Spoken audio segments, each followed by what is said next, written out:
HIV and AIDS has been around for more than 30 years. And maybe you think you know all about AIDS, but I'm here to tell you about a lot of new developments. My name is Rusti Miller-Hill, and I know about the early days of AIDS because I was diagnosed with HIV in 1991. Can you tell I'm a woman living with the virus? Well, I'm not just a woman living with the virus. I'm the Deputy Director of Prison Programs at Pathstone Corporations. I've been educating myself about HIV for years now. I started out as a peer facilitator while I was incarcerated at Albion Correctional Facility. That was 20 years ago. Docs offered the HIV education that started me on this path, and now I want to educate you about a new program, Positive Pathways. This program is a partnership between the Department of Health, the Department of Corrections, and several community-based organizations. Positive Pathways is about educating everyone about the facts of HIV. This includes correction officers, medical staff, and you. It's about offering HIV testing and helping people who need treatment for HIV to get the latest treatments that are available. The same treatments I have access to in the community. The treatments that have kept me alive and thriving for more than 20 years. This video is going to tell you about the Positive Pathways program, but you're not just going to hear about it from me. You'll hear from several medical providers and 3 other people living with the virus. All of them are on the outside, but each of them has sat right where you are sitting now. Each one of them was formerly incarcerated and received DOC's medical services while they were on the inside. As an HIV educator, I've heard it all, the myths and the facts. Can you tell the difference? HIV is a gay disease. You can catch HIV from sitting on the toilet. The medications will make you sicker. I am an HIV educator, and I'm going to make sure that you get the correct information. So let's hear from some of our other educators. It can only be passed from person to person, having either sexual contact or blood or things of that nature. A lot of misconception is if you eat off the same fork as somebody or whatever that has it, then you might catch it or whatever. But that's a myth. HIV is transmitted through blood, vaginal secretions, semen, breast milk. So it's not, you can only get it those ways. So if you're hugging me, give me a kiss, you're wiping my tears, you're not gonna get it. You know, if I go to the bathroom and you go to the bathroom behind me, you're not gonna get it. If I'm drinking and you got a cup and you're drinking and our cup's mashed or something and you pick up the wrong cup, you're not gonna get it. I'm cooking, you want something to eat, you're not gonna get it. You're not gonna get it those ways, you know. You're gonna get it from unprotected sex or something like that, and I'm not having unprotected sex with you, so you're not gonna get that neither, so we're good. It's true that in the early days of HIV and AIDS, many of the cases were men who had sex with men. But that changed because HIV lives in the blood, and it's easily spread when someone shares drug-injecting equipment with someone who has HIV. As Ronald said, HIV can be spread by sex, between a man and a man and a man, or between a woman and a woman. HIV is a gay disease. No, it's not. It's an every person disease. HIV stands for human immunodeficiency virus. So it's a human disease, it's not a gay disease. No, HIV is a human disease. It's not a gay disease. It's not a lesbian disease. It's just a human disease. I can tell if somebody has AIDS. No, because they look normal, just like you and me. People just ran around looking sick, you know, at the beginning because they didn't know what to do about it. They wasn't sure the medication, you know, stuff like that. I found out when I was in my early teens, and that was like back in the 80s when people wasn't so open-minded. People wasn't so open-minded about having about the HIV virus. I was stressed out a lot. I was very scared. I felt like my life was going to be limited because how people was passing away so quickly. In the 1980s and 90s, a lot of people were dying from AIDS. In 1995, almost 10,000 people died of AIDS in New York State. But in 1996, new medication became available that have kept people healthier and helped them to live longer. And there's been a lot of progress since 1996. People who know their status can now take medication that will help keep the virus in check. Oftentimes, HIV treatment can be as simple as just a pill a day. With the virus in check, people with HIV can stay healthy. Get tested. You know, you don't have to get tested by yourself. You know, somebody can be there with you. And, you know, and if things don't come out as you would like, we're here to help you get through that. And it's not a death sentence, you know, so you get the health care you need and you can live a long, long life. I've known girls who have the virus for 30 years and T-cell count is 1,100, so it's possible. The only way you can take advantage of these treatments is to know if you have the virus. And if you have the virus and you're thinking about treatment, come and talk to someone in the volunteer services who can help you get connected. The Positive Pathway Program and docs are making HIV testing available. You can get tested when you come into the prison, while you're doing your time, or just before your release. It's all up to you. You have to consent to the test, but the sooner you know, the better. I was tested for HIV before I was incarcerated, so I already knew my status. It was hard enough doing time. Dealing with my HIV status was just another complication. You know, I was worried about what others would think of me, how I would be treated. What about the looks, the whispers? I remember the first time I heard someone say, "She's got the monster." I started my HIV treatment before I was incarcerated.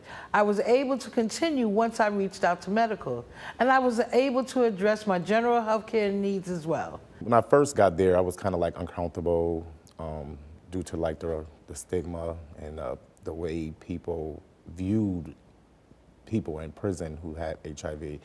I was kind of like scared, felt a little alone, but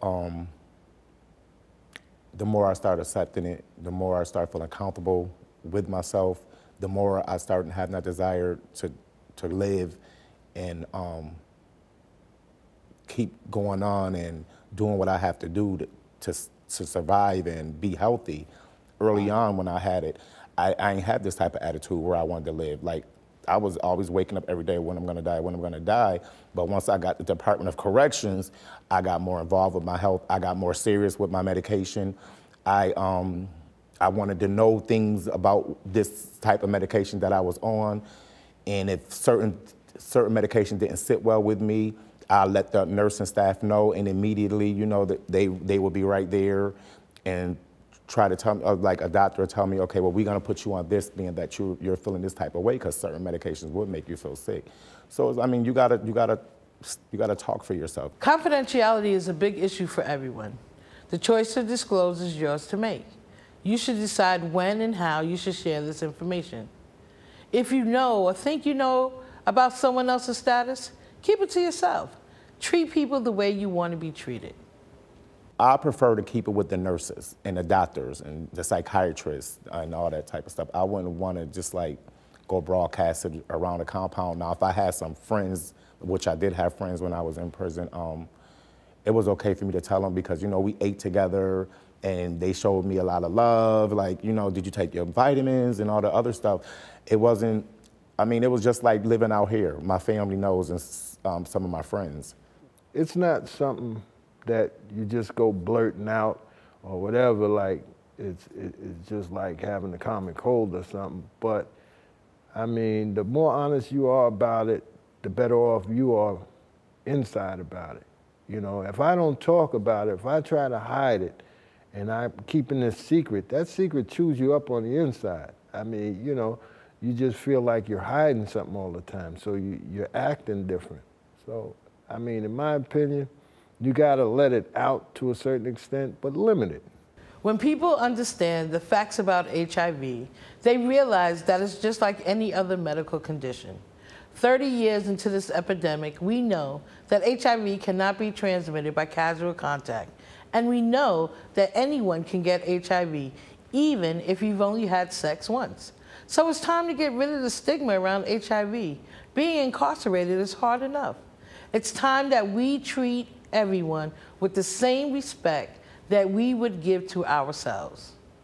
If you educated on it and you understand a person like me being HIV positive and stuff like that, you will know that you don't have to look at it like, oh, you know, like now this guy got the monster, or you don't look at people differently. I mean, because it can happen to any of us. Oh, that dude got the monster, you know, or he got the package and stuff like that. That can really damage a person like me. I feel like people shouldn't be scared of somebody with HIV/AIDS. But the minute somebody throws some feces or some blood on somebody, you know, now that's one more that I got to fight with, trying not to make them scared now. Just like cancer, high blood pressure, it's something that's there. So therefore, don't judge the next person. You know, you can't fall into that. There's a stigma about it, and then don't get treatment or don't take care of yourself because you're worried about how people are going to see you. If you want people to ever see you, you better take care of yourself. Having worked with formerly incarcerated women for many years, I am familiar with people's concerns about the quality of healthcare in DOC's facilities. Maybe you have hepatitis C, diabetes, or even high blood pressure. I know some people are concerned about whether the medical staff are qualified, or if you have access to the right medicines. While I was in DOCs, the health care I received was just almost like being on the outside going to the hospital. I found that the more I stayed positive and kept a positive attitude and kept the right demeanor towards people and stuff like that, the better they would accept, you know, listen to me and try to help me the best they can. I think I had just about the same when it came to, I had a good quality health care with the specialists that I receive at home and with my health care specialists that I have in prison. I felt like they were both caring. They got to the point, they got to know me. I had a couple of nurses that, you know, because of my situation, you know, and they knew it, and the way I came in there, the attitude always trying to be pleasant or whatever, no matter how I felt, you know, they went out their way to do things, you know, for me. It was this nurse in Augsburg Correctional Facility where I was at. I kind of looked at her like a sister or a mother figure, because I was young when I went to prison.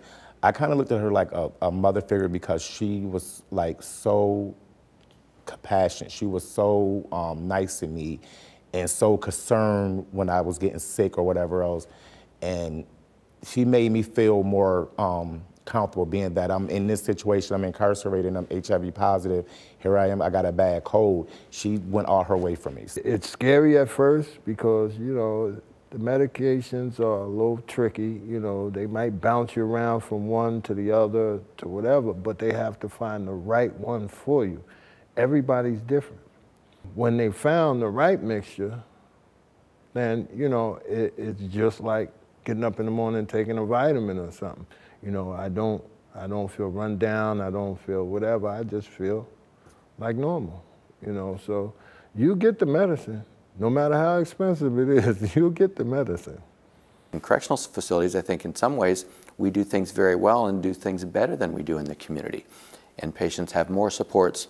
I often will cite, when I'm talking with patients in correctional facilities, Magic Johnson. And they think that Magic Johnson, because he has a lot of resources and a lot of money, that he has access to care and medicines that they don't have, when in fact they have the very same medications available to them, the very same access to care that Magic Johnson has. And that's often an eye-opener. He's rich and I'm poor and I'm doing good, and I got 20-something years being HIV positive, and he got like 30 years or something. So it's all about the treatment. It's all about their adherence, and it's all about your attitude, and it's all about taking your medication.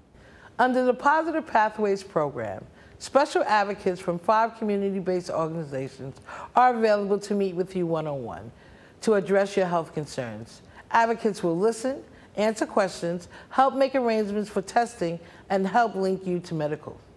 Advocates have training in HIV and will protect your confidentiality. Advocates will work with you during your incarceration, as well as connect you with another advocate in any community that you are returning to for the first 6 months of your release. For some people like me, when I was incarcerated, I no longer had the distractions that were present at home. So my incarceration was an opportunity to really deal with my HIV. Positive Pathway advocates are there to help you. You can find Positive Pathway posters around the facility with information on how to reach out to an advocate. So in closing, I hope this video gave you some things to think about. Our goal was to clear up the myths about HIV and AIDS. I've been living with this virus for more than 20 years, and there are moments that I didn't think I would live to see this day. But here I am, taking things one day at a time, hoping that each day I can reach someone. Each day I can teach someone. If you don't know your status, find out. If you have HIV, get the help you need. And if you don't have HIV, great. Keep it that way. But remember, stigma can only end with you. We ain't no walking time bomb. You can't just touch me and be like, oh my God, I'm gonna catch HIV and all the other stuff. Just try to be more compassionate towards people. My future, to me,